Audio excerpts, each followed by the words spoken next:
Alam mo ba kung paano naging sikat sa buong mundo ang Jollibee? Ang tagumpay ng Jollibee ko ng kasipagan at pagiging malikhain nating mga Pilipino. Noong 1975, nagsimula lang si Tony Tan Cacciong sa isang munting ice cream parlor. Pero ngayon, isa na ang Jollibee sa pinakamalaking fast food chain sa Pilipinas at sa buong mundo. Ano ba ang mga naging susi sa tagumpay ng Jollibee? Una, pag-angkop sa panlasang Pilipino. Binago ng Jollibee ang kanilang menu para tumugma sa kung ano ang masarap sa atin.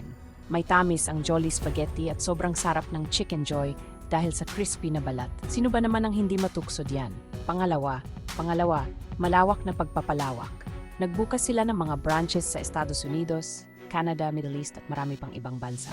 Pangatlo, pagbabago at mataas na kalidad. Hindi tumitigil ang Jollibee sa pag-isip ng mga bagong ideya para masyahan ang kanilang mga customer. At sinisigurado nilang laging masarap at dekalidad ang kanilang mga produkto. Pang-apat, pagpapatatag ng brand at mga kampanyang may saysay. Dahil sa kanilang makukulay at makabuluhang mga kampanya, nakuha ng Jollibee ang puso ng maraming Pilipino at mga banyaga. At panghuli, pagbili at pakikipagtulungan sa ibang kumpanya. Ang pagbili ng iba pang fast food chains, gaya ng Mang Inasal, Greenwich at Red Ribbon, ay nagpalakas pa sa kanilang posisyon sa merkado. Dahil sa mga elementong ito, naging pinakamalaking Pinoy fast food chain ang Jollibee at isa na rin sa pinakamatagumpay na kumpanya sa buong industriya ng fast food.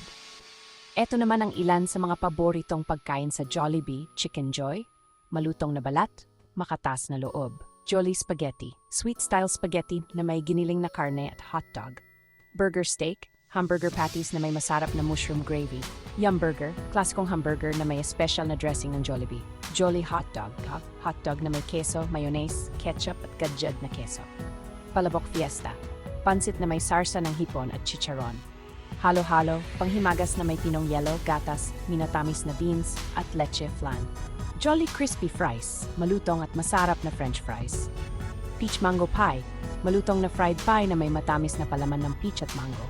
Dahil sa mga pagkain ito, patuloy na tinatangkilik ang Jollibee. Hindi lang dito sa Pilipinas, kundi pati na rin sa ibang bansa.